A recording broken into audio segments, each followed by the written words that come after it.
Good morning. My name is David Michaels. I'm Assistant Secretary of Labor for OSHA. This is a very important meeting for the Department of Labor. Today, the department is issuing our report entitled, "Does the Workers' Compensation System Fulfill its Obligation to Injured Workers?" Many of our state workers' compensation systems are more than a century old. They date from a period when the toll of work injury and death was enormous. It's no exaggeration to say there was carnage in the American workplace. The grand bargain of workers' compensation was an important advance, providing workers with the assurance of payments for wage loss and medical care, but taking away their rights to sue. Employers gained protection from liability and the security that accompanies the spreading of risk across many entities. Much has changed in these 100 years. The American workplace has become much safer. In 1971, the year my agency was formed, every day 37 workers were killed in U.S. workplaces, 37 workers. Now, with a workforce almost twice as large, we've reduced that terrible statistic to 12 workers a day. But still, 12 workers killed every day is 12 workers too many. It's families without a breadwinner, children without a parent. The toll of work injury also remains far too high. According to the Bureau of Labor Statistics, employers record on their OSHA logs more than 3 million serious injuries a year. And new studies commissioned by BLS show this is a significant undercount. The true number could be many hundreds of thousands more. State-based workers' compensation programs provide critical support to workers who are injured at work. These programs are a vital component of the country's social benefit structure and of occupational safety policy. State-based workers' compensation is the only major component of the social safety net with no federal oversight or minimum national standards. This report that we issued today sounds an alarm. Working people are at great risk of falling into poverty as a result of workplace injuries and the failure of state workers' compensation systems to provide them with adequate benefits. In recent years, we at the Labor Department have witnessed what happens to injured workers and their families. Too many working families are forced out of the middle class by work injuries or illnesses. And work injuries keep many low-income, vulnerable workers out of the middle class. Our report documents that, despite the sizable financial cost of workers' compensation, only a small portion of the overall costs of occupational injury and illness is borne by employers and carriers. Costs are instead shifted away from employers, often to workers, their families, and communities. There is growing evidence that costs of work-related disability are being transferred to other benefit programs, including Social Security disability insurance, placing additional strains on these programs at a time when they are already under considerable stress. Our report documents the improvements in state workers' compensation systems that occurred in the 1970s and the early 1980s following the recommendations of the National Commission on State Workmen's Compensation Laws, and motivated, at least to some extent, by the fear that the federal government might issue national minimum standards, or perhaps even preempt state workers' compensation systems. With time, it became clear that federal intervention was improbable, and the National Commission's legacy faded. Medical and lost wage costs began to rise, and there was a shift toward controlling costs by cutting benefits. The report notes that this race to the bottom has continued, with many states adopting changes in laws, procedures, and policies that have limited benefits, reduced the likelihood of successful application for workers' compensation, and or discouraged injured workers from applying for benefits. The current situation warrants a significant change in approach.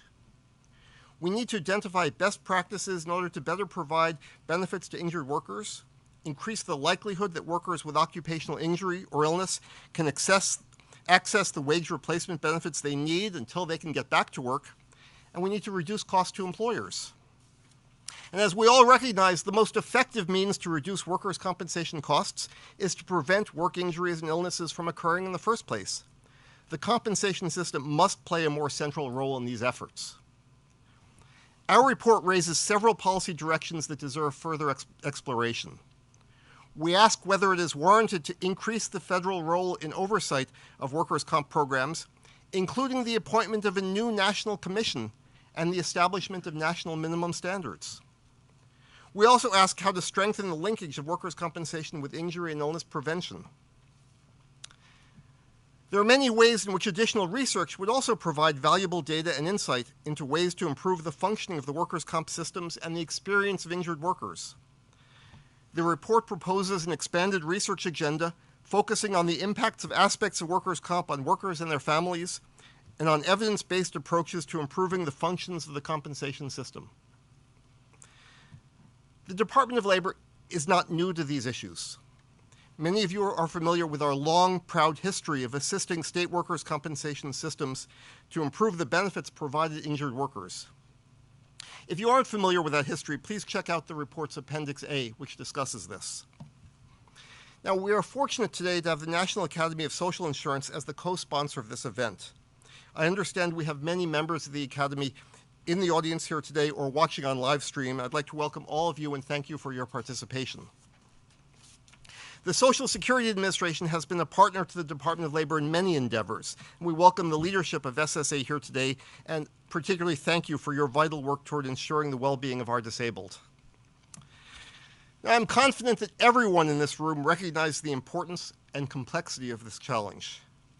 We are fortunate to have many of the right people right here to move this conversation forward. Employers, unions and insurance carriers, Congress and state governments, our federal partners, research institutions, representatives from many organizations and parties that have an interest in these efforts. And it's going to take all of us working toward a shared goal, resetting, or if necessary, reshaping the workers' compensation system so that no one who is injured on the job has to worry about being forced onto a pathway of poverty. So thank you all for coming and for doing all you can so we can get this right. It's the least we can do for injured workers and their families. So without further ado, I'd like to introduce our first speaker. William Arnone, a fellow New Yorker.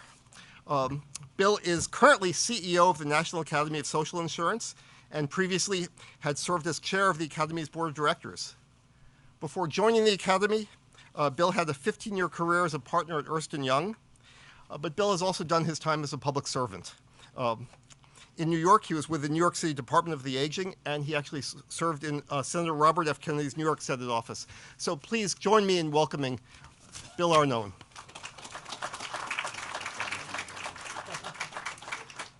David, thank you very much, and Secretary Perez, Commissioner Colvin, and members of the audience. My third week on the job, David called me and asked me if I'd consider being part of this, and I was ecstatic to be able to have the National Academy of Social Insurance here at an event that is so needed. For those of you who don't know about the Academy, we're a nonprofit, nonpartisan organization. We have nearly 1,000 members in different fields of social insurance, about 100 of whom focus on workers' compensation. I often think of workers' comp, and I like to think of the 4 pillars of progress that our social insurance's structure: Social Security, Medicare, unemployment insurance, and workers' comp. And very often workers' comp is almost the overlooked child of the social insurance spectrum, even though it's the firstborn. It was the very first social insurance program in our country, 1908, so it predates Social Security by almost 30 years. The Academy itself really is focused on fact-based, evidence-based approaches to the challenges facing social insurance programs, and there are challenges. Today, our focus is on a program that needs attention. I think all of you would agree that this program needs attention. You'll be hearing more facts to support that.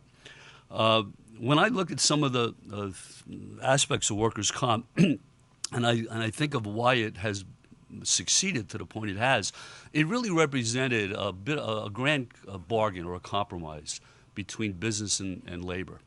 And both have so much at stake in the success of the program. Injured workers, had to give something up under workers' comp. They gave up the right to sue their employers for guaranteed benefits. In return, employers agreed to pay the benefits on a no-fault basis. So it was really a genius of a program in that sense, striking this careful compromise to satisfy the interests of both business and labor. Now, today's workplace is so different from the workplace in 1908 when workers' comp was first created. And yet workers' compensation continues to play a vital role. The statistics are still, in my view, awesome. In 2014, the last year for which we have complete data, 3 million non-fatal workplace injuries and illnesses were reported by private sector employers. And 1/3 of those involved days away from work. So if you put yourself in the shoes of an employer, how many of you here represent employers? Well, that's unfortunate there aren't more, but if you put yourself in the shoes of an employer, think of the cost to you when someone is injured on the job. You do have to pay medical and indemnity benefits. You often lose productivity, at least in 1/3 of the cases.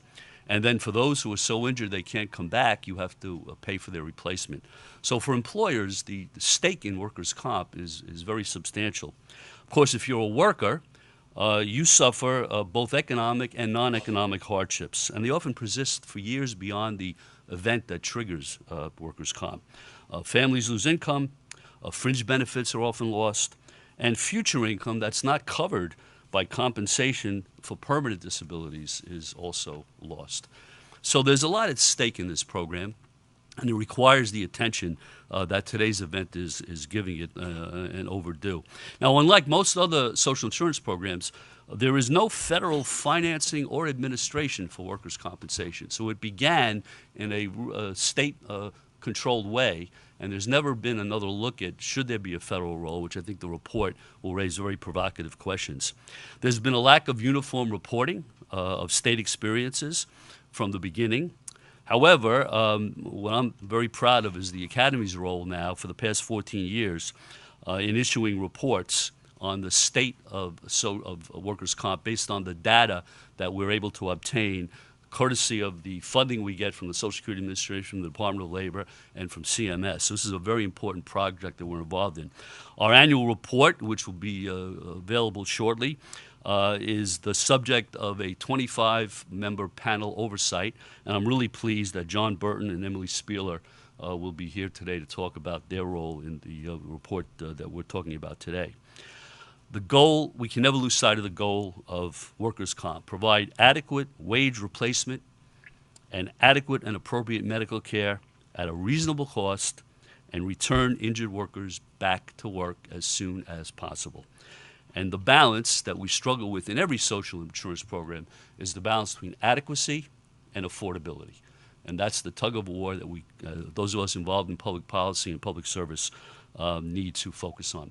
As you'll hear from the people who speak about today's report, it opens the door for the need for further research. And as the head of the Academy, National Academy of Social Insurance, when I hear further research, my heart begins to beat. But it's a serious need, and I hope that we can be part of the effort to fulfill it. In the role I have at the Academy, I find myself often introducing the best public servants in our country, and I always enjoy the opportunity to introduce Carolyn Colvin.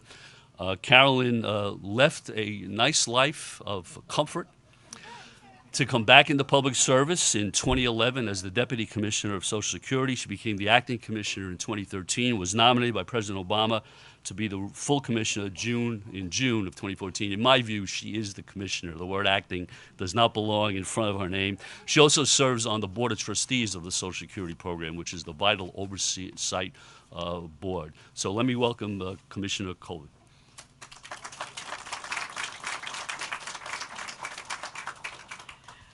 Good morning, everyone. Thank you very much, Bill, for that introduction. We at the Social Security Administration are very pleased to partner with the Department of Labor and with my good friend and colleague, Secretary Tom Perez. I certainly appreciate his dedication to ensuring the well-being of workers and his leadership on this very important issue. I also want to acknowledge the National Academy of Social Insurance for its role in producing comprehensive national data on state workers' compensation programs. Social Security used to produce this data series until 1995. We now rely on the Academy to track spending for workers' compensation benefits throughout the nation and each state. Today we share a focus on ensuring that workers who experience a work injury, or illness can count on the social insurance programs that were designed for them.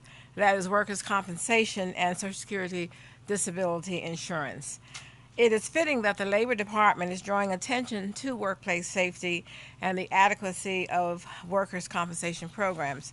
Our program and the state-based workers' compensation systems share some common origins. Frances Perkins, the nation's first female Secretary of Labor, was influential in establishing workers' compensation in New York State in the early 1900s. Later, she chaired Franklin D. Roosevelt's committee that developed the blueprint for the Social Security Act of 1935. Perkins and other early planners of the Social Security program envisioned disability insurance as an essential part of the program, and it was ultimately added in the 1950s. Today, workers' compensation and the DI program are both important programs with complementary roles that grew out of their distinct roles. Workers' compensation, as you know, began as a grand bargain between employers and labor unions to provide fair compensation to workers injured on the job. And as our two previous speakers mentioned, workers gave up the right to sue in exchange for guaranteed benefit coverage in the event of illness or injury.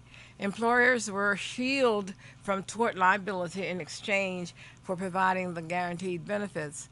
Disability insurance, on the other hand, originated as an extension of the promise of earned monthly benefits that were already available to retired workers. That promise was extended to workers with severe disabilities who were unable to keep working until retirement age. Taking a broad view, work injuries are, of course, a subset of all disabilities, and workers' compensation is a source of disability benefits in the United States and is exceeded in size only by Social Security disability insurance. Our disability insurance program provides a critical lifeline to workers and their families when workers lose their livelihoods due to the onset of severe long-term disabilities. Today, about 9 million disabled workers and 2 million of their family members, mostly children, receive disability insurance benefits from Social Security. Workers become eligible for disability insurance by working and paying into the program. Workers pay 6.2% of their earnings up to a cap, and then the employers pay a matching amount. Today, about 152 million workers across the country are insured for disability benefits based on their work records. These benefits are critically important. Disabled worker benefits are modest, just under $1,200 per month on average, yet they are the main source of income for most people who receive them. Among individuals who receive Social Security as disabled workers, 4 out of 5 count on these benefits for half or more of their income. And for more than 1 in 3, Social Security is their only source of income. Social Security is our nation's most effective anti-poverty prevention program. Fully 21 million people are kept out of poverty by Social Security. And disability insurance is a key piece of that.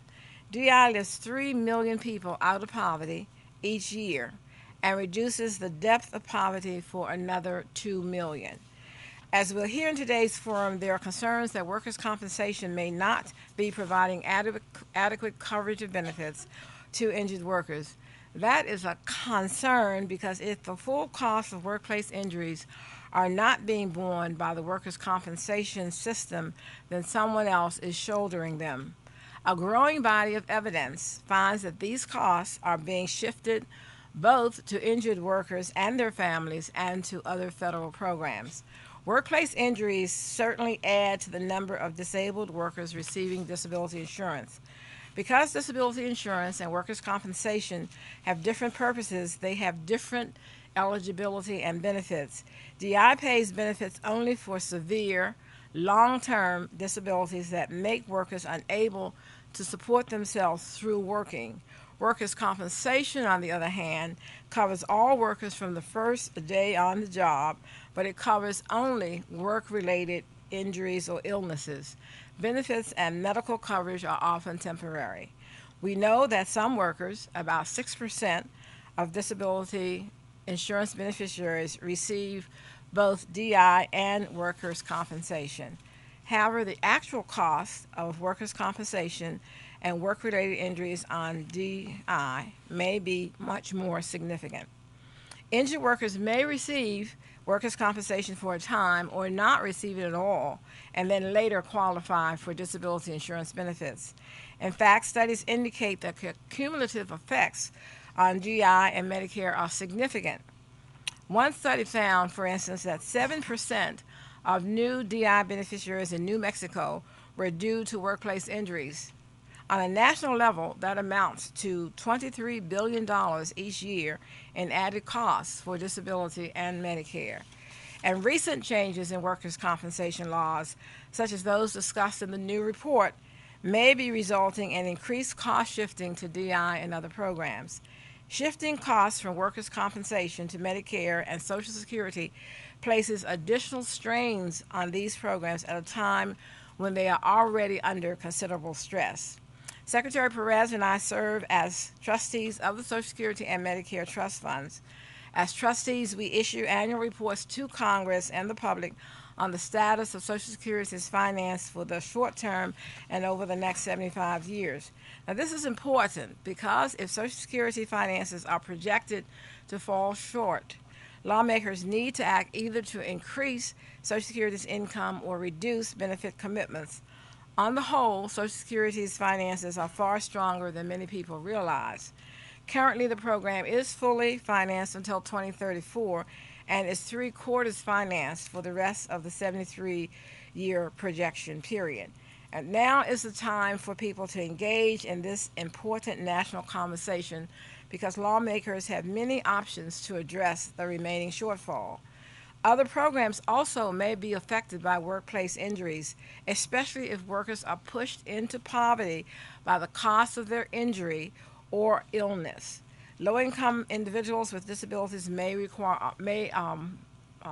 eligible for SSI or supplemental security income payments. As I wrap up, I want to emphasize the need for further research to better understand the connections between workers' compensation and Social Security disability insurance. The stakes in understanding how these two programs interact are high because they comprise the two largest disability benefit programs in the United States. We need to make sure that they are there for workers who experience an injury or illness. I appreciate the Labor Department's renewed focus on ensuring that workers' compensation adequately serves the workers it was designed to protect. And I'm confident that together we can continue to provide the American public with world-class service. I'm pleased to introduce Secretary Tom Perez, a man who needs no introduction to this audience. I know Secretary Perez from our time in Montgomery County government. He has been passionate about public service and passionate about our American workers for a very long time. He has worked in all levels of government to move our country forward on a host of fundamental issues of fairness and opportunity, including serving as Assistant Attorney General for Civil Rights at the Department of Justice. Now he is continuing that work at the Department of Labor, where he advocates on behalf of workers across the country. Please join me in welcoming our Secretary, Tom Perez. Thank you. Thank you. Thanks, Carolyn. Good morning. Carolyn, thank you for your kind words. Thank you for your leadership. Thank you for a very, very distinguished career in public service. We first started working together in local government, and now we've had the privilege of serving as trustees together on a rather important body. So welcome to the house that Francis built. You know, I was looking out front, and there were all these cars that had this logo that said the Geek Squad.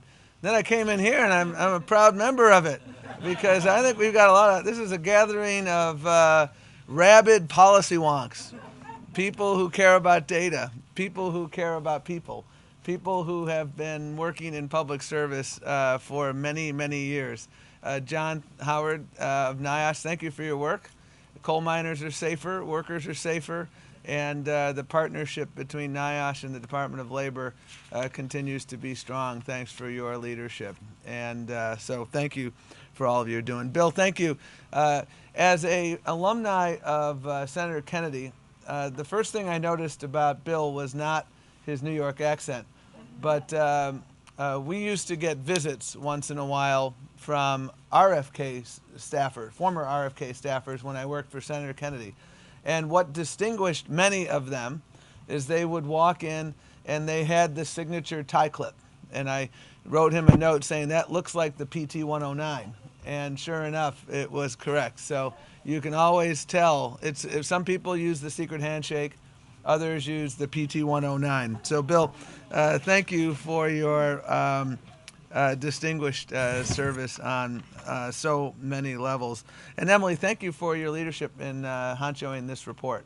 The Department of Labor, as you know, used to be in the business of, on an annual basis, using its bully pulpit to shine a light on this. And regrettably, in my judgment, we stopped doing that in 2004. And I'm happy that we can, again, participate in this very important undertaking, because I appreciate what you're doing, Bill, through NASI, but I also think at the same time we all have to use our bully pulpits to shine lights on issues of critical importance. So thank you for what you are doing. And John, thank you, John Burton, thank you for chairing this commission a few years ago.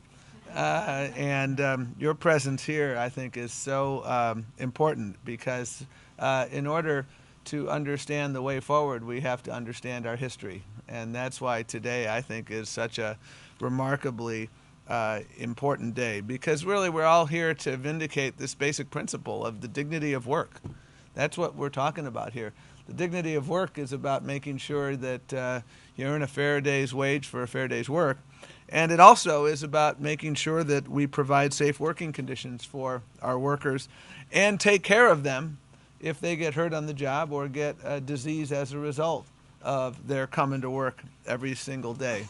There are a number of people here in spirit, one of whom is Teddy Roosevelt, who talked about this issue over 100 years ago. And he said something that I think was right then and it's right now, which is, if businesses are profiting from the labor of workers, then when we're trying to figure out a workers' comp system, they ought to be in a position to absorb the cost.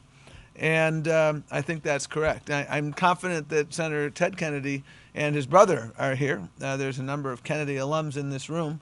And workers were his cause in life, making sure that workers had a fair shake. And so when I come in here today and I was preparing for this, I still find myself asking the question, what would Senator Kennedy do? And it's so fitting that this conversation is occurring in the house that Francis built. Those of you who've been in my office, I have the portrait of Francis Perkins right behind my office, right behind my desk, I should say. And every time I delve into an issue, it vindicates what I have said many, many times, which is that Francis Perkins is and always will be the gold standard for labor secretaries in the United States. Her involvement in this issue is remarkable. Her dedication to advancing workers' comp, as you well know, was born out of the Triangle Shirtwaist factory fire. And what I didn't know until I read Emily's report was that the day before this fire, if my reading is correct, a New York court struck down a workers' comp law that was intended to try to draw some balance. And so it was a sad day. And she witnessed the fire. She saw those poor young women jumping from the burning building. She knew that the owners of the factory got away with paying the families of the dead and injured only $75 to compensate them for their losses. That is unconscionable, to say the least. She committed herself to ensuring that other families would not be treated so badly. And so her leadership on the New York City Committee on Public Safety that was commissioned following that fire led New York State to become an early model of state workers' comp programs. This is really a conversation, and it has been and continues to be a conversation about what does our social compact look like. The Industrial Revolution transformed America, and it was an exciting time, but frankly, it was a harrowing time for thousands of workers. You never should have to give your life in order to feed your family, and we saw so many examples of this. And so this issue was so important to Frances Perkins that she put it on the list of priorities that she brought to President Franklin Roosevelt before he took office. And they met on February 22nd, 1933, a week before his inauguration. And, you know, frankly, as I look back on that conversation, wish I was a fly on the wall there. And it seems like it could have happened today, because this is what Frances Perkins told him. She told the secretary that the states varied widely in the strength of their worker protection laws. She told him that about the differences in workers' comp laws in New York and Pennsylvania. So if a truck driver got hurt driving close to the state border, the employer would invariably claim the injury happened in Pennsylvania because their laws were weaker for workers. She said that she probably couldn't do anything directly, but she could try to convince individual states to institute their own reforms. David's point is really the linchpin of the challenge here, which is we have all these other social safety nets, Medicaid, Medicare. In the Medicaid program, there's a floor. In the UI program, we frequently have to sanction states who go below the floor that they're required to provide. So we have leverage at a federal level because Congress made an appropriate judgment that there was a role for the federal government. Here, it's different, as you well know. Our leverage is our bully pulpit. And that is why we're here today, because our bully pulpit was silenced for a time beginning in 2004, and it will be silenced no more as long as I'm concerned, because this issue is way too important. Because you're going to hear a lot of discussion about the data and the trends, and what we saw here is the trend toward cost containment is what we have seen in the last 30 years. And I spent a lot of time trying to understand what you did, John, and I want to thank you because it's important to remind ourselves that the grand bargain was a bipartisan bargain. Republicans and Democrats came together. President Nixon was the president who signed the OSH Act. He signed food stamps as well. We could get into all the other things that the Republican president, Richard Nixon, signed into law, but I won't, because that would be a digression, and we want to keep focused on the matter at hand. And, you know, he made some brilliant appointments, I'll tell you, to the President's Commission on State Workers' Compensation Laws, and concluded that state workers' compensation laws are, in general, neither adequate nor equitable. So the theme number one is the timeless observations, whether it was 100 years ago by Teddy Roosevelt, whether it was Frances Perkins in the 20s, whether it's Chair Burton in the 70s, or Richard Nixon himself. These are timeless observations, and the work that you did was so critically important, and we're going to learn a lot more from it. So here we are.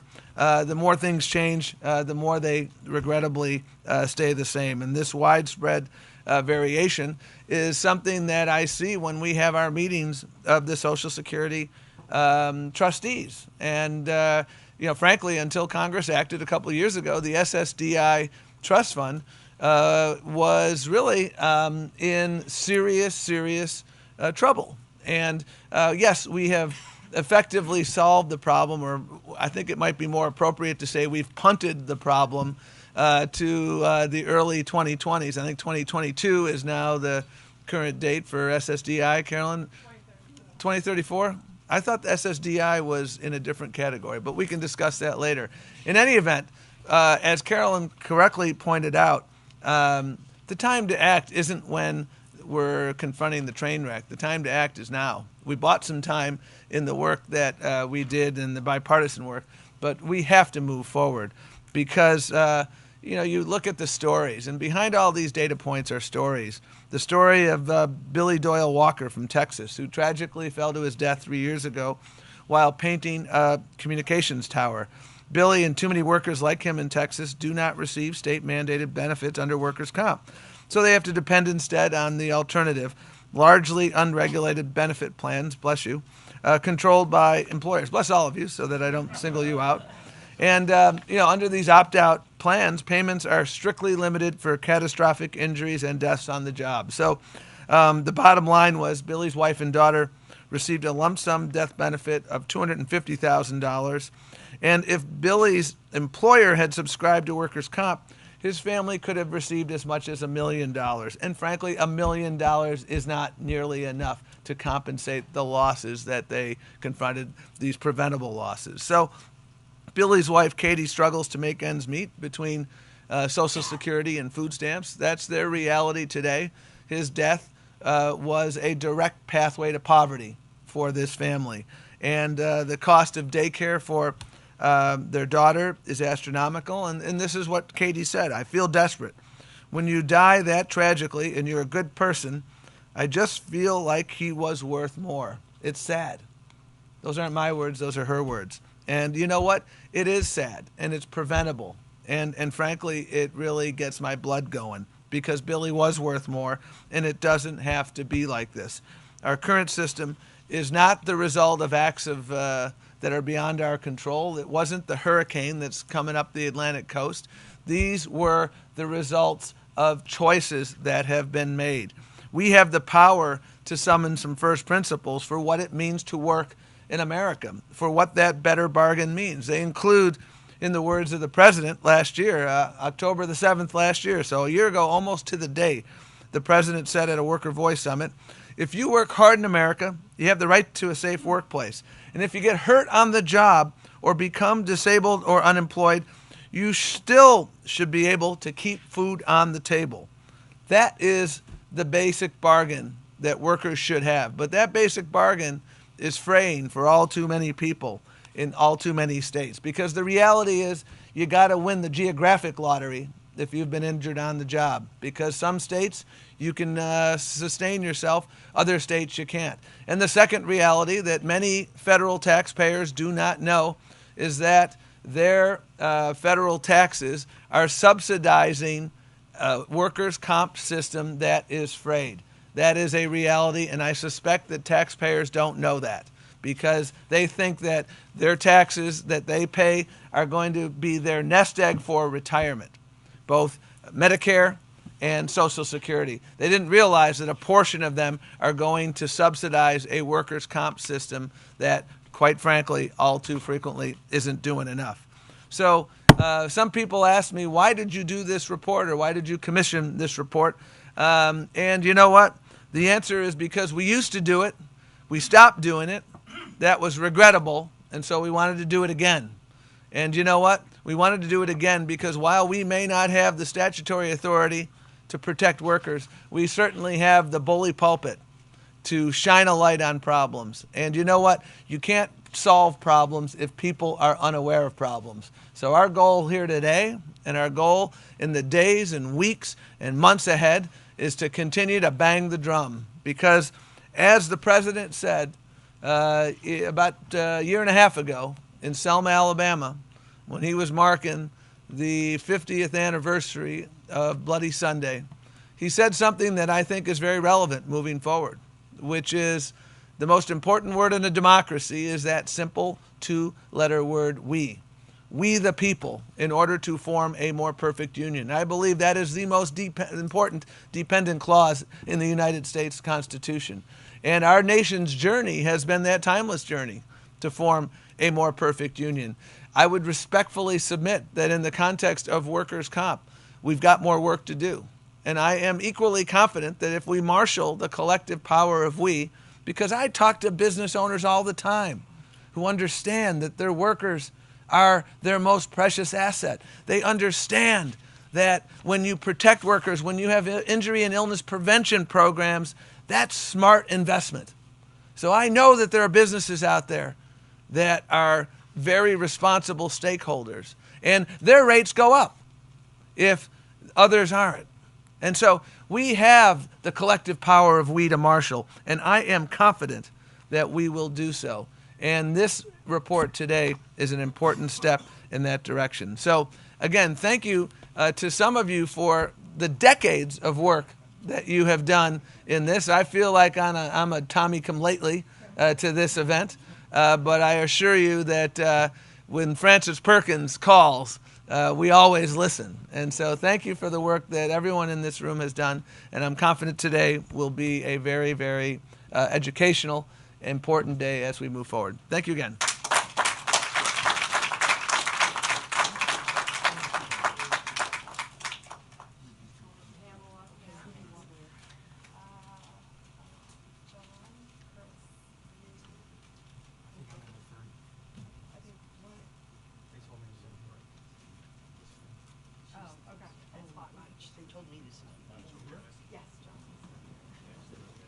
I have to go to a meeting at the White House, so I apologize for having to run out. But thank you again for all you're doing.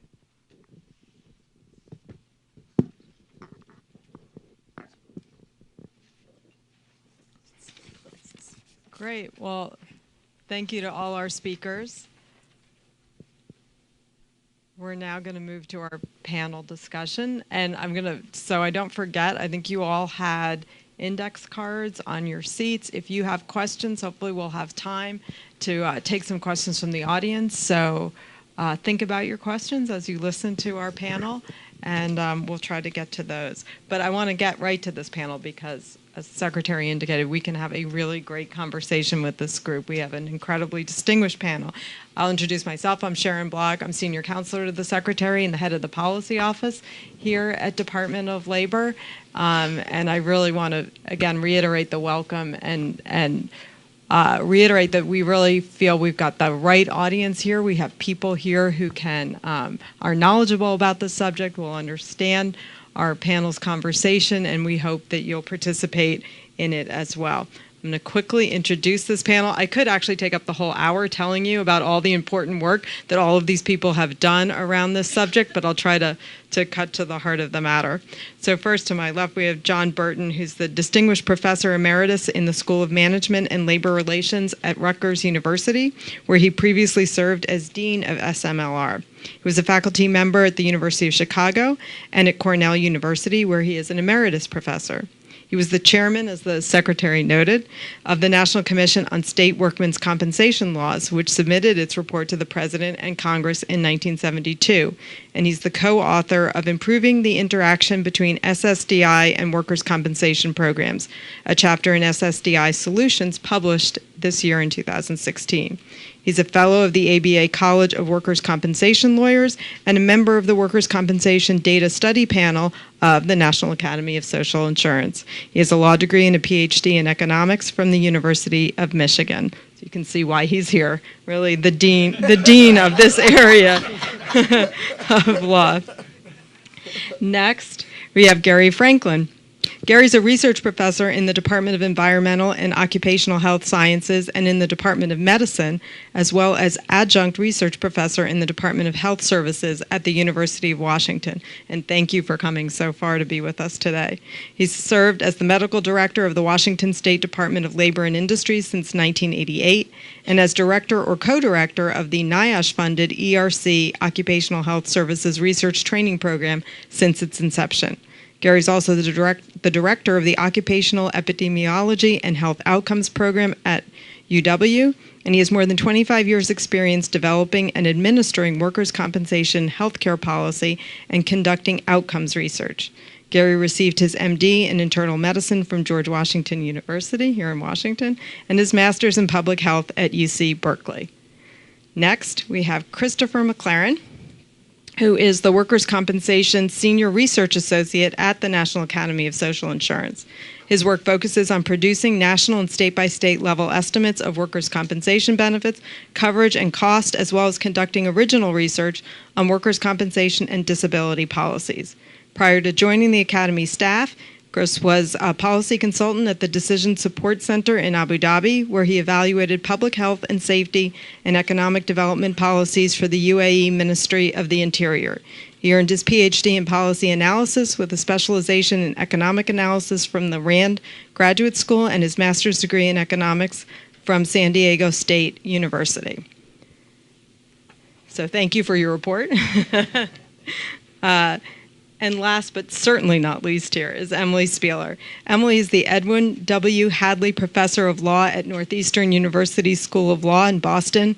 She is a fellow of the College of Workers' Compensation Lawyers, a member of the Workers' Compensation Data Study Panel at the National Academy of Social Insurance, chair of the Whistleblower Protection Advisory Committee here at Department of Labor, and chair of the Scientific Advisory Committee to the Institute for Work and Health in Toronto, Canada. Prior to beginning her academic career, she practiced labor and employment law in Boston and in West Virginia, where she served as the commissioner of the Workers' Compensation Fund, an exclusive state fund, where she oversaw both insurance and claims in that state's worker compensation system. She received her AB degree, magna cum laude, from Harvard, and her JD from Yale Law School. So, as I'm sure you all agree, this is really an incredible panel. So we're going to get right into it. And I really want to sort of first set the stage so that we have the right context for sort of understanding the issues that we raise in the report and then taking the conversation from there. So of course that means we're going to start with you, John. We couldn't be more honored to have you here with us. As we said, you are the Dean of Workers' Compensation Law in this country. And I'd appreciate if you could start our panel giving us some of that historical context, which the Secretary alluded to, especially the department's involvement in that history. But take us back to 1972, which is obviously a pivotal year for this issue. What were the issues or problems that the Commission saw in workers' compensation law that most concerned you? I mean, obviously you had 80 some odd recommendations, but what was it that concerned you the most at that time? What were those recommendations, and then how do those relate to what we're seeing today? I want to put this in a somewhat broader historical context. I'm a little bit nervous about the reference to 1972 as if that was somehow the Middle Ages. So let me... I was an undergraduate at Cornell in the 50s, and one of my assignments was to be locate a speaker for an initiation ceremony of an honor society. And the professor who I had lined up withdrew at the last moment, got sick. And so I went to someone who I had met at Cornell and asked her if she would fill it at the last moment. And she graciously accepted. That was Frances Perkins. So I have a special affinity, needless to say, and all the rest of it since then seems modern. I heard the introductions, one of the introductions saying Nixon endorsed, was sympathetic to the National Commission's report. I'm skeptical of that, and I'll tell you why. The report came out on July 31st, 1972. It was a front page story in the New York Times. At the bottom of the front page was a little box saying, "Mystery surrounds break-in at Democratic National Headquarters at Watergate." I think Nixon had other things on his mind than the adequacy of workers' compensation as a result of our report. So there's my introduction to the report. Now it's hard to imagine the environment in the 1970s, because here was, as was alluded to, the Occupational Safety and Health Act passed under a Republican administration with overwhelming majorities in both the Senate and the House. It's inconceivable that you could do that again. National Commission membership was by and large chosen by the White House. Most of us were Republicans, a few Democrats. We met for a year, issued a report that was unanimous. And it's inconceivable these days, I think, to visualize a report involving a broad spectrum of interest groups, labor, management, insurance industry, state agencies, et cetera, which would come up with a unanimous report. But what had happened during that year is we'd gotten ourselves educated by having a whole series of hearings around the country and having a whole lot of experts come in and talk to us. And I think all of us came out of that experience very surprised at how poorly the workers' comp system was doing. I think the main problems that we identified, and this will be showed up in our recommendations, were the fact that cash benefits were very inadequate. The maximum weekly benefit for temporary total disability benefits in most states was below the poverty level for a family of 4. There was also a lack of coverage. A lot of states had elective laws still at that point, only a couple left, but at that point quite a few did, and there were numerical exemptions and so on. So our focus at that time was really primarily on cash benefits, the weekly benefits, the duration of those benefits, and on expanding coverage of employers and employees. We didn't say much, hardly anything about occupational diseases, which subsequently became a major issue. We didn't say much about medicine. Medical benefits at the time were less than a third of all workers' comp benefits, and it wasn't an issue particularly. So in a certain sense, our report was a product of a certain era that has, in many ways, no longer relevant. Now, some of the things are still relevant, and I think one of the things that's most relevant is the analysis that the report made of why is it that the state laws were in such bad shape. Because the commission, again unanimously at the end of the year, said in general, state workers' compensation laws are inadequate and inequitable, which is a pretty strong indictment of state programs. We made a number of recommendations, actually 84 recommendations in total, and we had a long discussion in the report is why is it, these recommendations aren't fundamentally different than recommendations that have been offered before by the IABC or by the Department of Labor.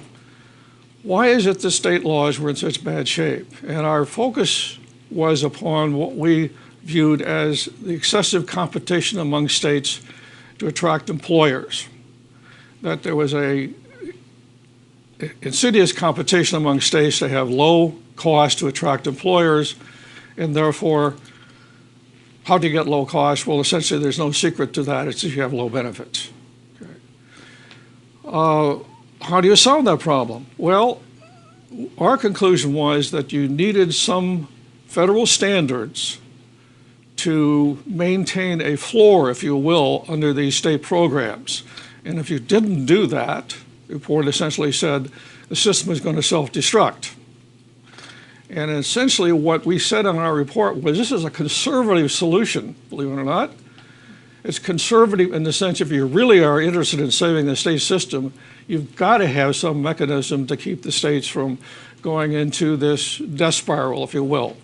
That wasn't used in the Commissioner's report. What was used in the Commissioner's report was the fact that the decisions on workers' compensation were being driven by the specter of the vanishing employer. And we expressed skepticism about whether many employers actually moved among states, but we also recognized that that was a motivating factor for a lot of legislators, and therefore we felt federal standards were necessary. Unanimously recommended that the states didn't comply with 19 of our recommendations, which we termed essential, that Congress should enact federal standards. We specifically disavowed the notion of federalization. That is, we did not want a federal program. We wanted this essentially to be a state program, but we wanted some floor under how the state's programs would operate. Now, for various reasons, and we could spend weeks on what happened to those recommendations. It's no great surprise to those who are in the room that we never have had federal standards enacted. I don't think realistically there's any chance we're going to see federal standards enacted in the next 20 years.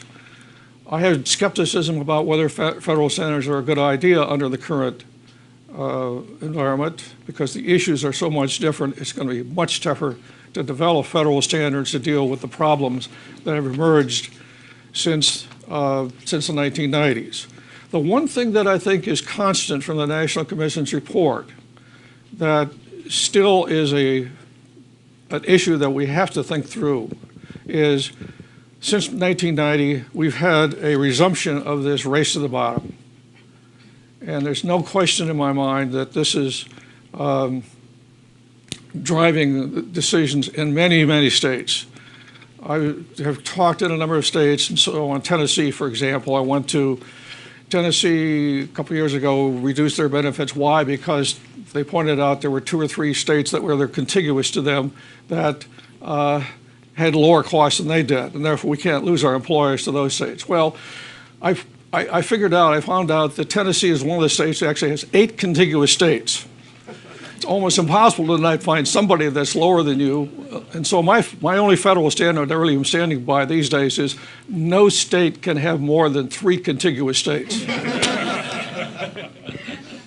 Thank you so much, John. That's a great historical context for us. And I think another important part of the context for this conversation is some data.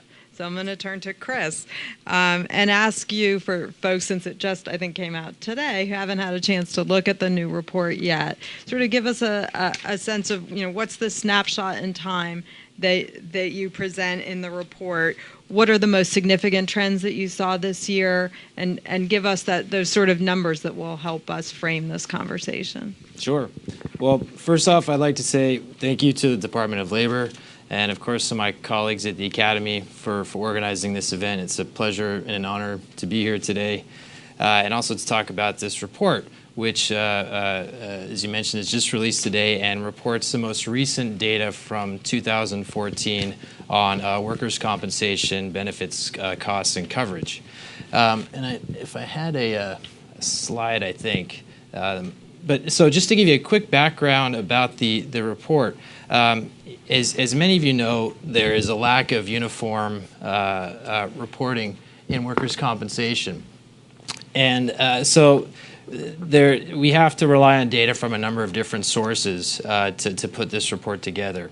And the report is written with the advice of the Academy's Workers' Compensation Data Panel, which, if you go to the next slide, it consists of 25 members of experts in workers' compensation, of course, including John Burton and Emily Spieler, who are here today.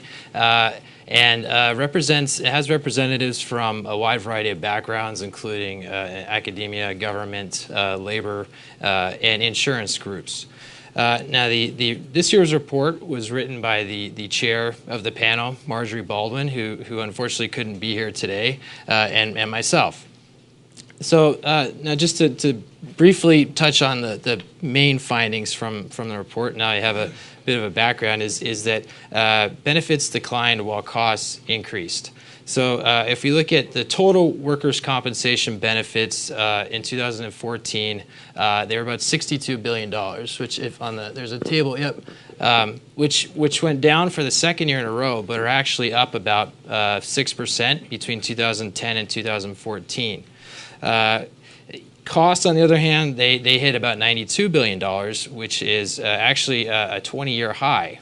So it's a very high level of costs, and they did grow at a rate significantly faster than benefits over this time period. And we, looking primarily between 2010 and 2014 to look at some of these trends.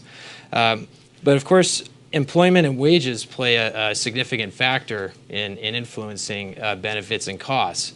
And so when we control for some of these changes in employment, we see that benefits per $100 of payroll, which is a metric we use, actually went down in almost all states. It went down in 46 jurisdictions and did reach a relative in the last, say, 30 years, it's the lowest point it has been at 91 cents per $100.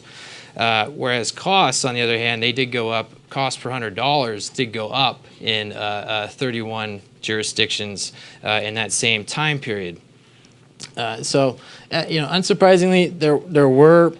This is looking at the national level. There's, of course, a number of significant variation across the different states. But these were the main findings from the national report. That's really helpful. Thank you. Okay, so now we've set the stage. So now I'm going to look at Emily. So let's get to the heart of what we're here to discuss. And Emily, share with us your view, because you follow these things so carefully.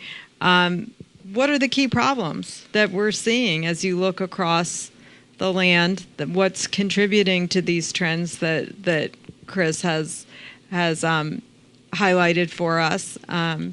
what worries you? As the secretary likes to say, what keeps you up at night when you think about state workers' comp system? So just to pick up for a minute where John left off, the National Commission report, the response to it initially was quite vigorous in the states for a variety of different reasons. But I think one of the things that it really did accomplish, and in most states this has stuck, it did raise the, for example, weekly benefit rate for temporary total disability. And in many states that's continued to be true, so that the majority of states now, for example, will give a worker 2/3 of their pre-injury work wages up to a maximum, usually, of the state average weekly wage. So I think that National Commission work had some real staying power. When I think about the limitations of workers' comp, so there have always been limitations, and then there are new ones that have been derived from different kinds of attacks on the compensation system, all, as John noted, rooted in this sense that we need to be competitive with neighboring states, and therefore states find what the lowest thing is in a neighboring state and aim to match it, which is a definite recipe for a downward spiral. But so the first question I ask is, who gets in? If you're injured, are you going to get compensation benefits? And here there are any number of exclusions of both that have continued despite the National Commission's report. In a lot of states, farm workers and domestic workers are still not covered by workers' compensation. Small employers may not be covered. But also many workers don't apply for benefits. And the extent to which the system is scary, or there's a potential for retaliation from an employer, or in some way the process is stigmatizing or demeaning, workers don't apply at all. And those people aren't in the NASI statistic. They're essentially invisible to conversations about workers' compensation.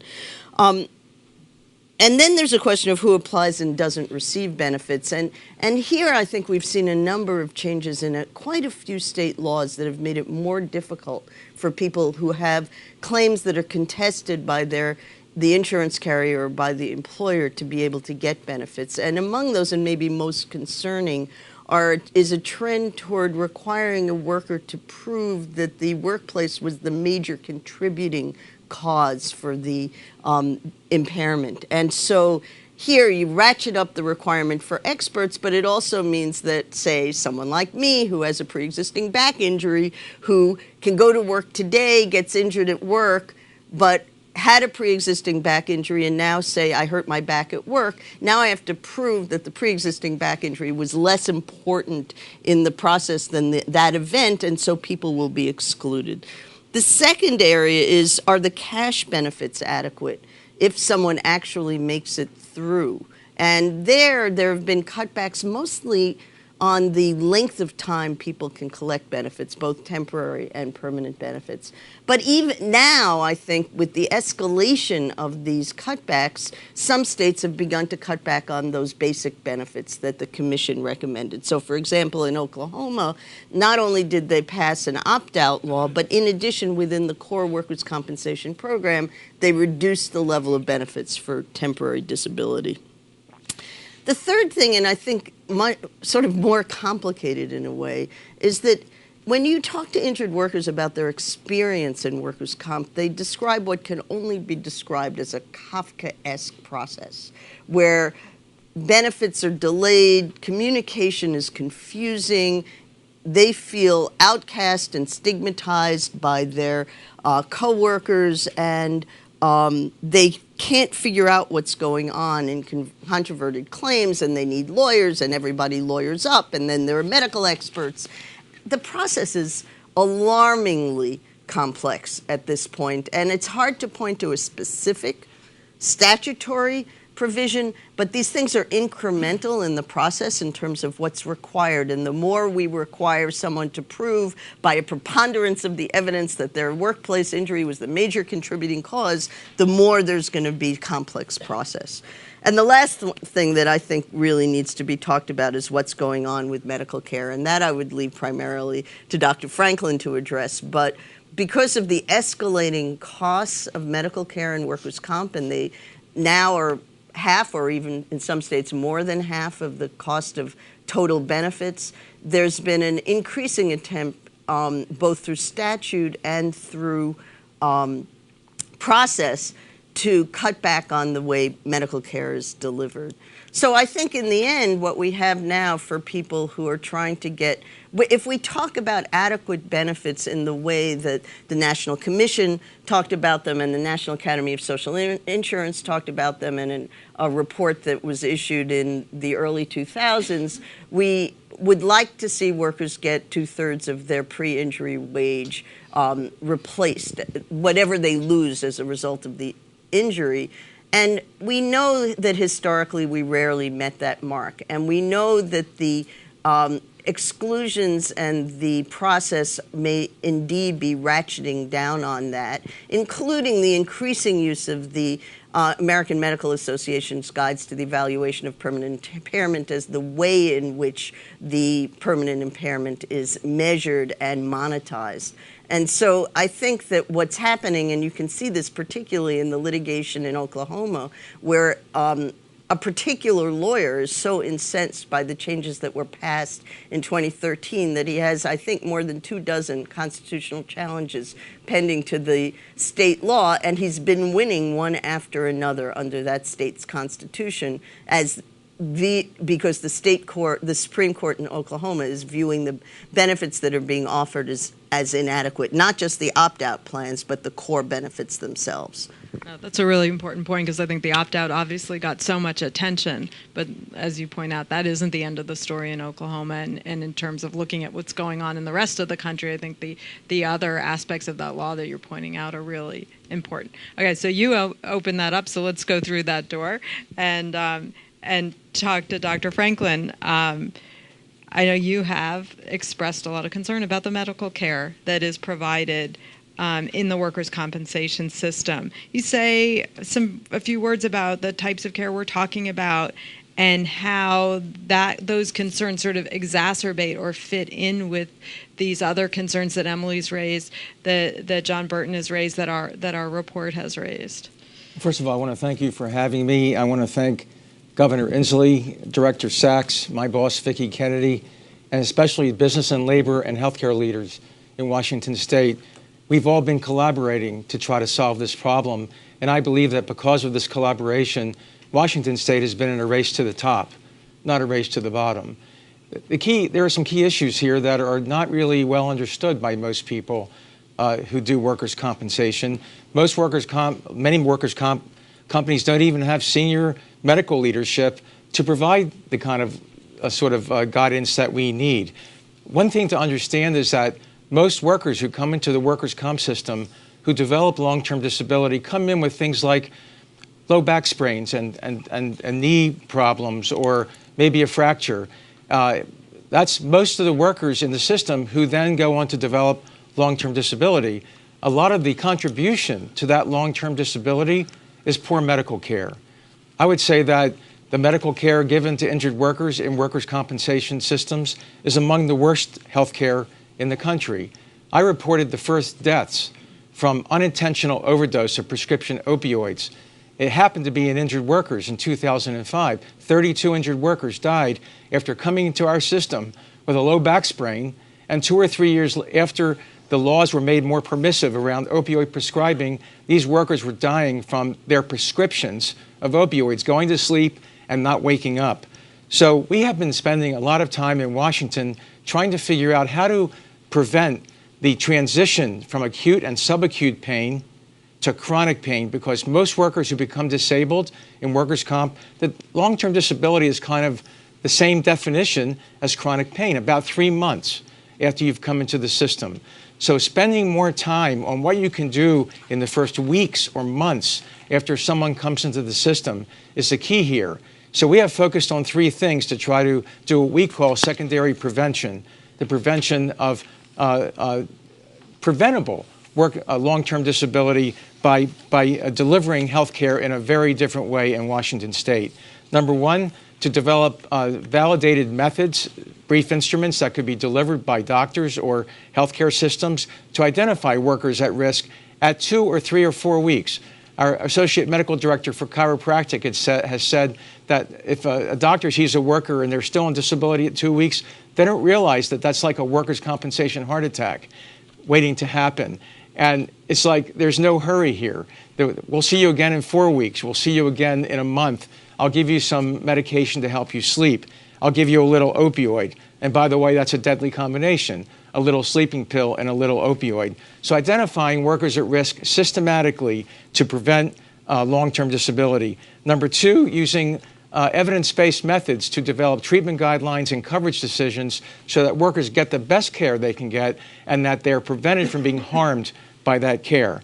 And number three, to innovate in healthcare delivery similar to accountable care organizations in reorganizing care through the way that we pay for healthcare in Washington State. This is what you would call a population-based health approach to delivering healthcare to injured workers. So we started doing this about 10 years ago with Centers for Occupational Health and Education, which are housed in large healthcare systems. They have leadership in the healthcare arena and the healthcare administration arena. About 50% of the workers in Washington are now going through these Centers for Occupational Health and Education. We have empirical data that we have published. Dr. Wickheiser at Ohio State University was the lead author, that we were able to reduce preventable disability by approximately 25 to 30%. And he has now done a follow-up examination, 8 years of follow-up from the same original cohort of over 100,000 workers, about a 26% reduction in transition to permanent disability, including Social Security disability. So the key here is to pay much more attention to the health care that workers are getting, to improve that care by using evidence-based methods, evidence-based guidelines, coverage decisions, technology assessments, and partnering with your official healthcare leadership in your state. We have statutory healthcare advisory committees which help us with all of this stuff. And if there's time a little later, I'll say a little more about opioids and spine surgery.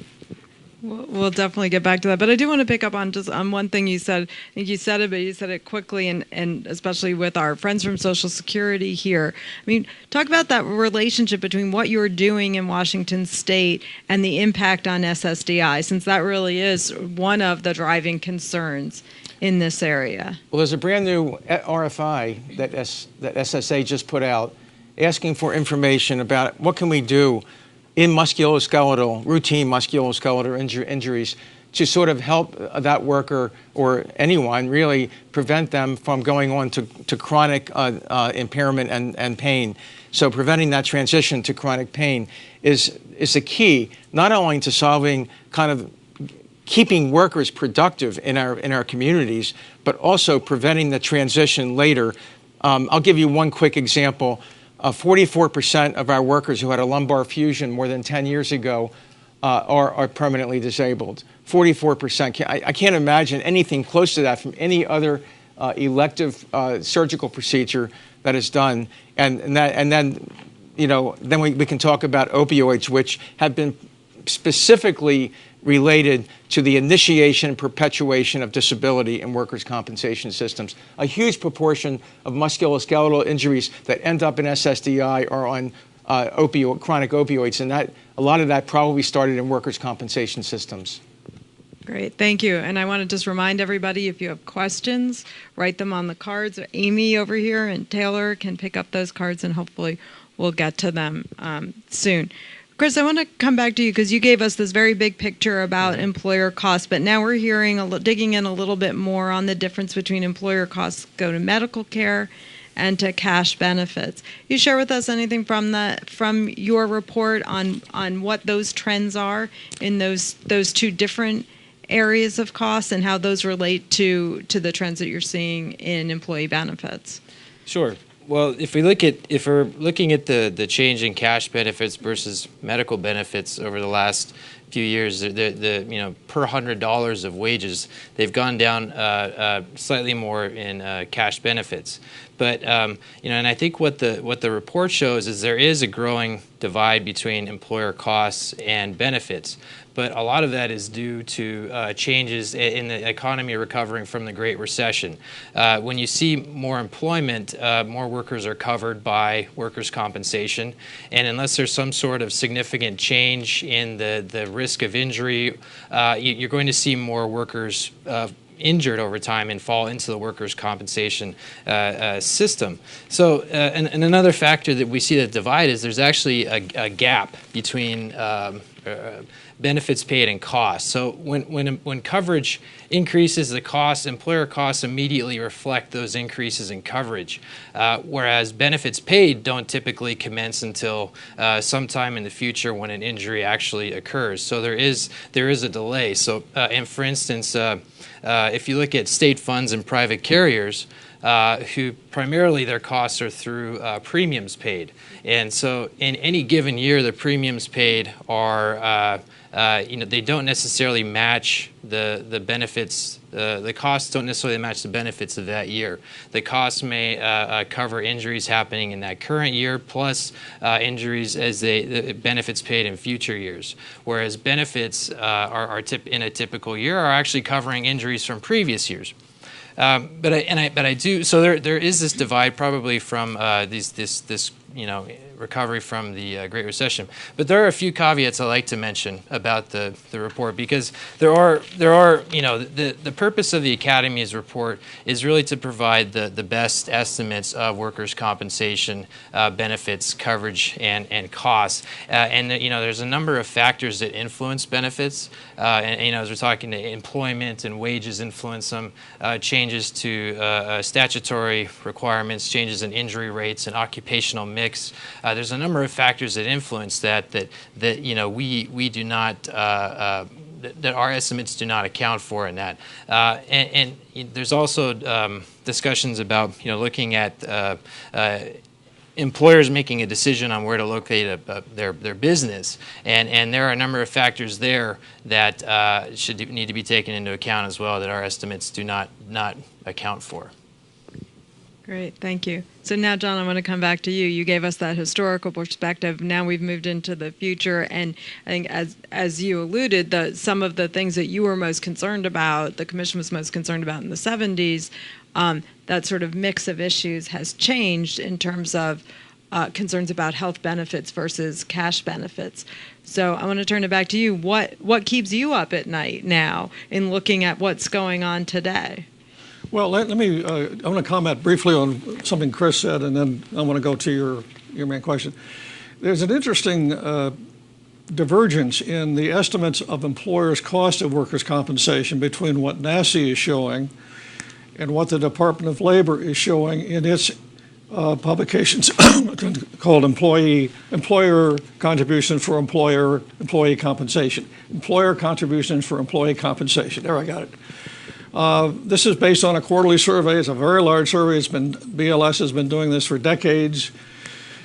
Whereas NASI is showing costs going up every year from 2010 to 2014, BLS is showing costs down every year from 2010 to 2014.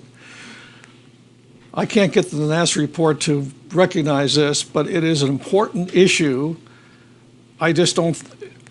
I'm a great believer in NASI. Believe me, I was involved. I can see Virginia Renew sitting back here. She and I went through many years of co-authoring that NASI report. So it is an interesting report. It's done as well as can be done, but it's not clear that their data are better than the BLS data.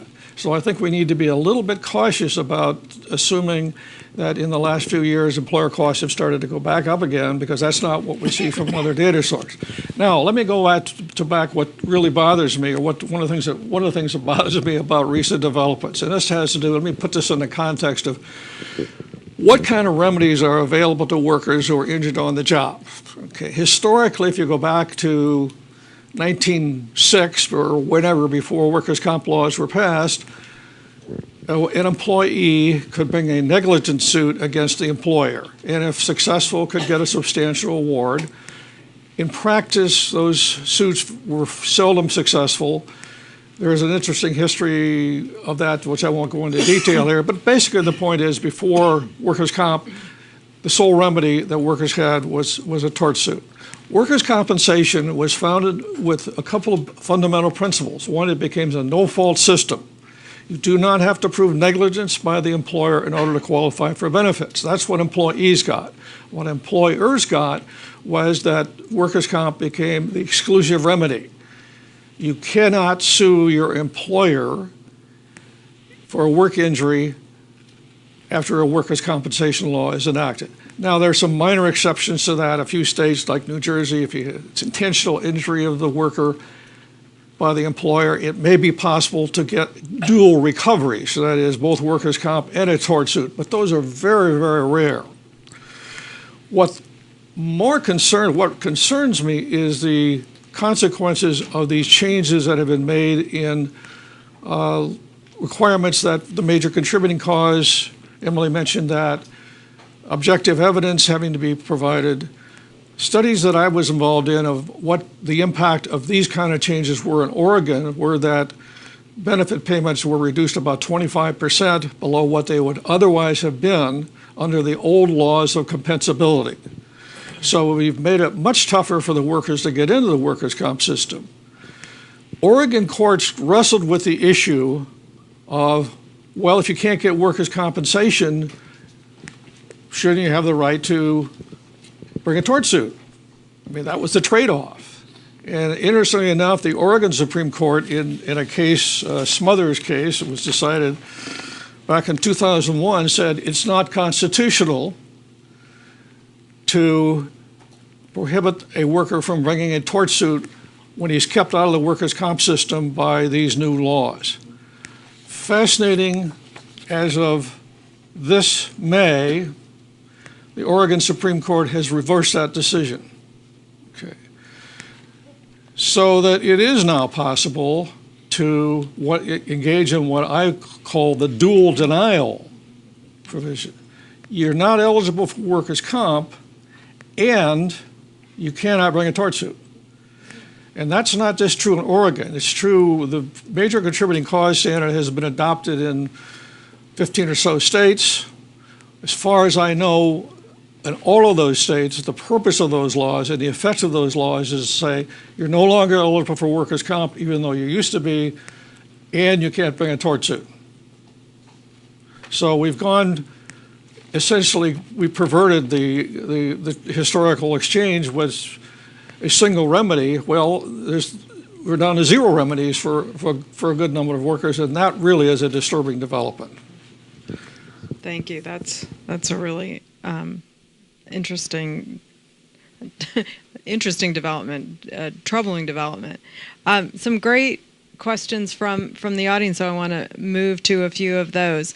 And I think this raises an important issue. As the panels use the term injury, and we've talked a lot about injury, but can the panel talk a little bit about the distinction between injury and occupational disease, and whether there are additional or different concerns about this race to the bottom and what's going on in the state workers' comp system when we're talking about occupational disease, which we know from our work with OSHA is just often much more difficult for the systems to handle. So Emily, I'm going to start with you.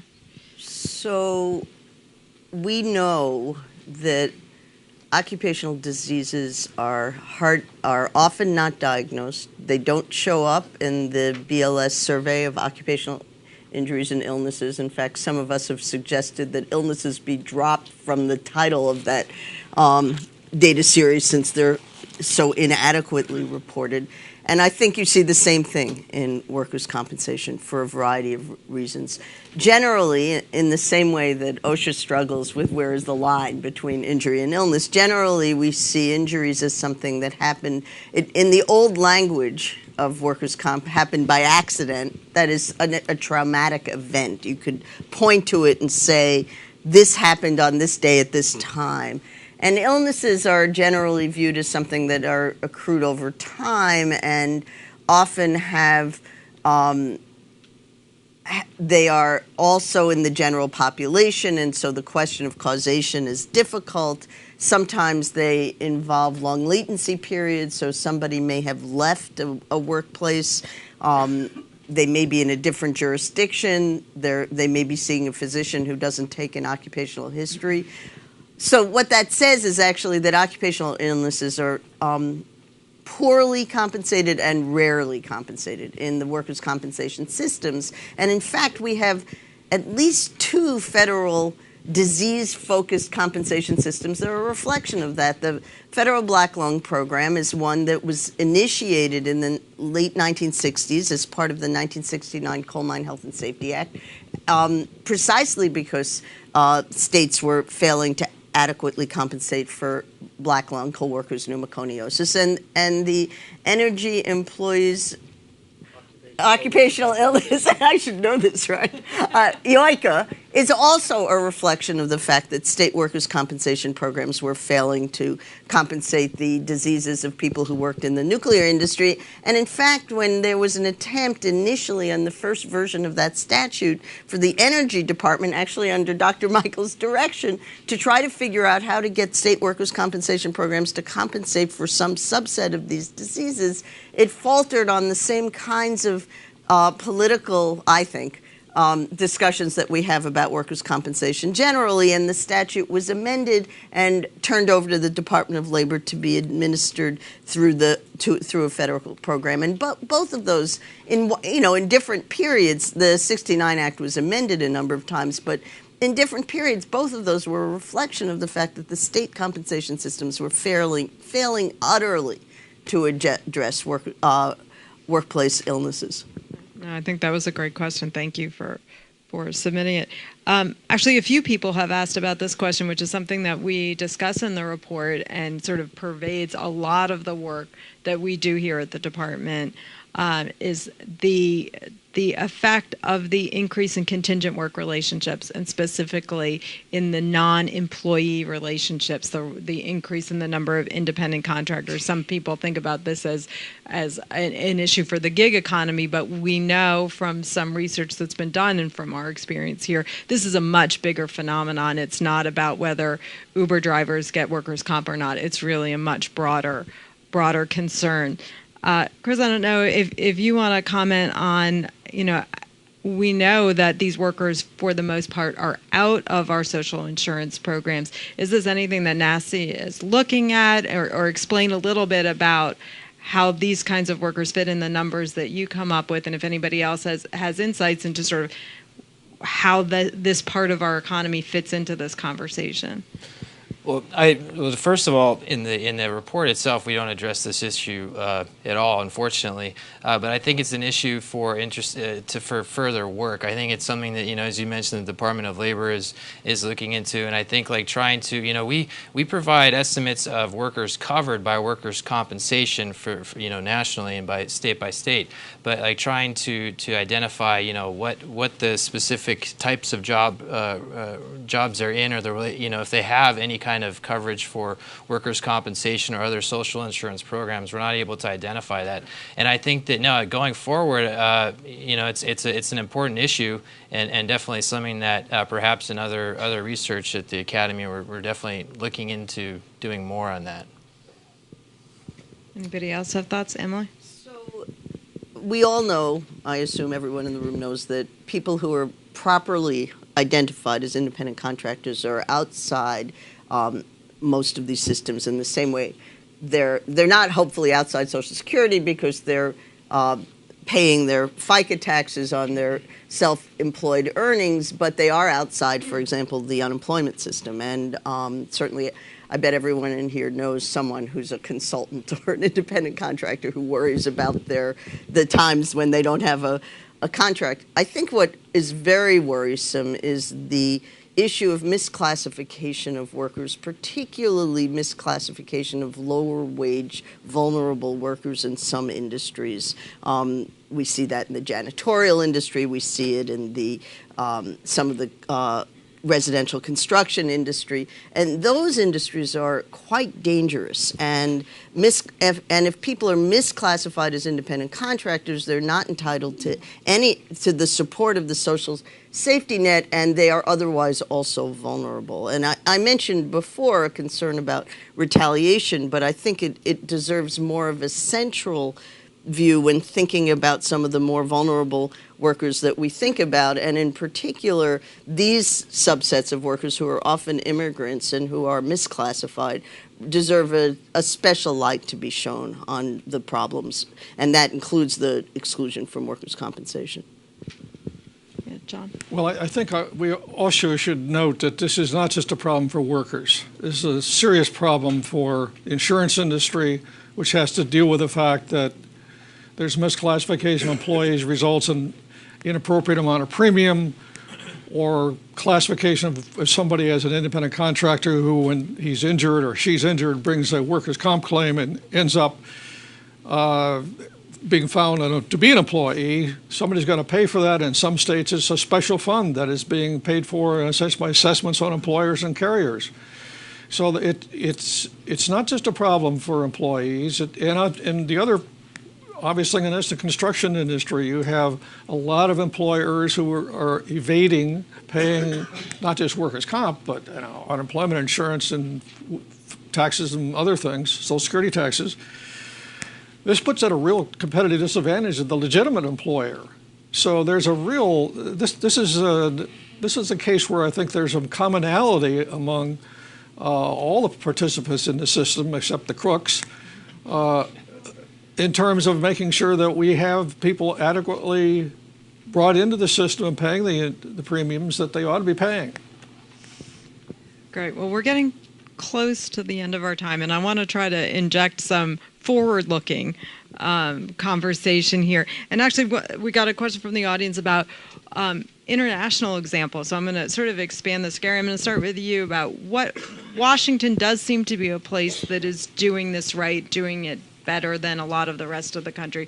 So what are the conditions that you think have led in Washington to be able to do this right? And then I'd open it up to the panel. Are there other best practices that you would like to see us moving towards in the future, either in other states or anything you know about how this issue is dealt with in other countries that would give us food for thought moving forward? So let's start with you, Dr. Franklin. One of your contiguous jurisdictions is Canadian, right? Does that help? Yeah. One of the things that has helped is that there are some state programs that cover all of the public agencies, that cover workers' comp and Medicaid and state employees, all of the public programs. And one is a evidence-based drug program, so that has led to evidence-based formularies. The most important one, though, is a health technology assessment program to look at everything but drugs, because the federal government doesn't do a good job of regulating those things. A lot of off-label stuff, all kinds, surgical procedures are not regulated at all by anybody. So, for example, in January, this past January, the Health Technology Assessment Committee, which is a state committee, decided to not cover lumbar fusion for degenerative disc disease and low back pain. So this is going to have a huge impact, a beneficial impact, in my view, on our state workers' comp system, because it's been a real struggle for us to deal with, high-flying surgeons who want to do these procedures. It's not easy for a claims manager or anyone to actually fend off the autonomy of these folks unless you have legal underpinning of that, like we do in our state. So that's one thing. And the second thing I'd say is funding and more research money for secondary prevention research. John, what do you want us to look for in the future? An example you can point to, or? Well, I think there's things that can be done that would be beneficial to most participants in the system. I said before, I don't think federal standards are likely and probably not a good idea, but I think there's a role for the federal government in sponsoring some studies. I was on a panel a couple of years ago that looked at the disability rating system for the Veterans Program. Okay. It's really seriously defects in that system. The one system that the panel rejected as being even worse was the AMA guides to the evaluation of permanent impairment. And I think this is a real problem for workers' compensation. Emily and I co-authored an article, it was in the JAM of all places, criticizing the American Medical Association for what I would call a non-evidence-based rating system. And I think there's a role, and my pet idea of the moment is have the Institute of Medicine, which is a respected organization that is capable of doing this, be assigned the responsibility of developing a disability rating system that could replace the AMA guides. Because I think the AMA guides are not only unscientific, they're indefensible in terms of the basis that they've done. And pretty clearly, and NCCI has shown this in some of their studies, the latest edition of the AMA guides has actually reduced the ratings systematically for a lot of back conditions without any evidence that I'm aware of that would justify that in terms of how these ratings are used, which is, in most states, it's not that you're rating impairment, it is the medical condition. That's the charade that the AMA tries to talk about, is saying, well, we're only rating impairment. In fact, the way they're used in workers' compensation is to determine the dollar amount of benefits. That is, they're determining the amount of disability. And we need to explicitly recognize that and figure out a better way, a better source of that information than the AMA. As far as I'm concerned, the AMA's going through 6th edition, and that's about 5 too many. Emily, I'm going to give you the last word on the panel. What's the most important thing we should be Save me from looking there are two ways to forward? interpret that question. I mean, there are examples around the country and around the world of things that are better, and we could certainly learn from them. I think that the barriers to learning for them are not so much that we don't know what they are, although we could certainly publicize them more, but there needs to be a political will to do something. Washington State is particularly well suited to create better systems because they have both they have a state OSHA plan, they have an exclusive state fund for workers' compensation, they're integrated in the Department of Labor and Industries, they actually talk to each other, they have a research arm. That's almost like a Canadian province, you know.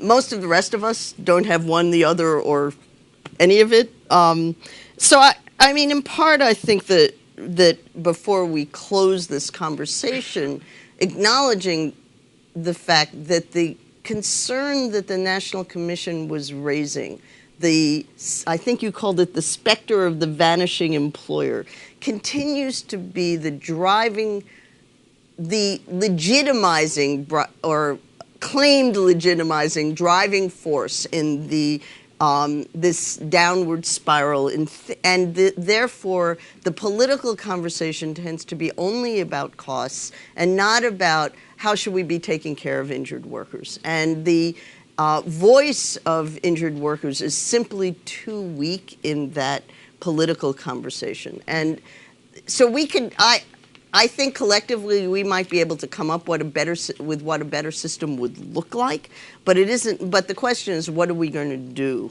at this point? And so, and none of these, because of the political situation in which we find ourselves in this country, none of us really think that we could have a consensus on 20 essential recommendations that we could then create some kind of mechanism for enforcement for, and that Congress would go along and that it would actually make it through the process. And, you know, maybe in 50 years, but certainly not next year. So I think it is, but I think it's important for the DOL decided to use its bully pulpit at this moment.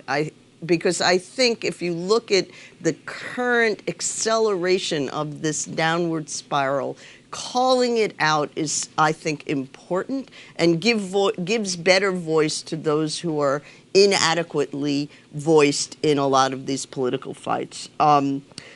Obviously, the federal role in research is critically important, and shared resources between SSA and DOL and NIOSH and perhaps NACI could do some focused on everybody looks at each other and says, do you have some resources? This question of how do we really look at it? What do we really think? Who's excluded? What should we really be doing about this? I think that the Department of Labor should have a list of recommendations that include both those things that were in the National Commission report and those things that we've identified as serious problems now and should have a ongoing light shown on those things. I hope that NACI can expand its role beyond oversight of a data report that is aggregated numbers into some more looking at some of the inadequacies and concerns that are arising about these programs. I think that NIOSH has an important role to play and currently has a Center for Workers' Comp Research that should be focused on some of the issues that are raised today. The question of, do we need federal minimum standards?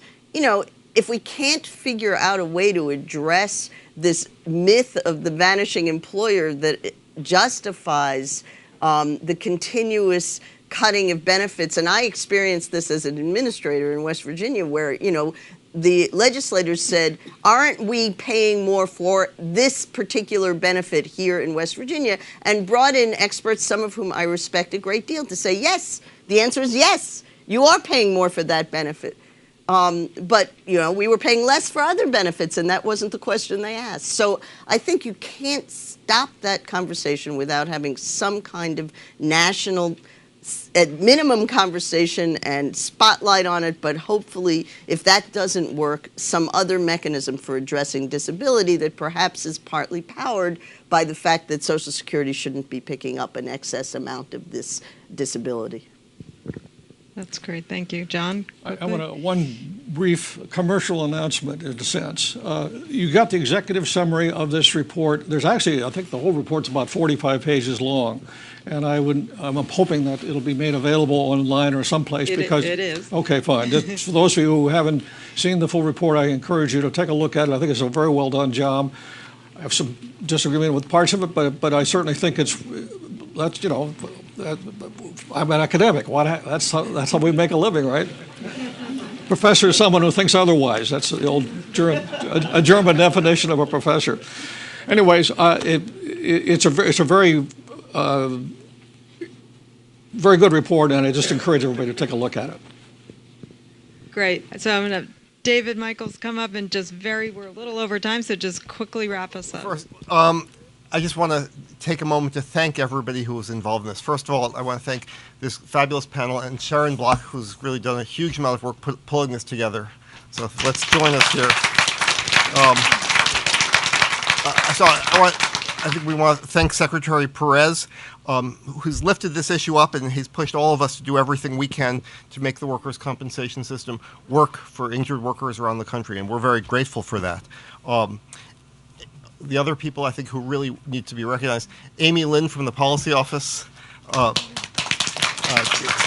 Taylor Lustig and her team from the Office of Public Engagement, Jesse Lauder and our Public Affairs Office, Leonard Howie and the Director of the Office of Workers' Compensation Programs and his staff. He's in the back over there. Thank you. John Lund, who I assume is watching this on his live stream. He's in Seattle. He's the Secretary's representative in Seattle. He's a long-term observer of the workings of workers' compensation that's made a real contribution.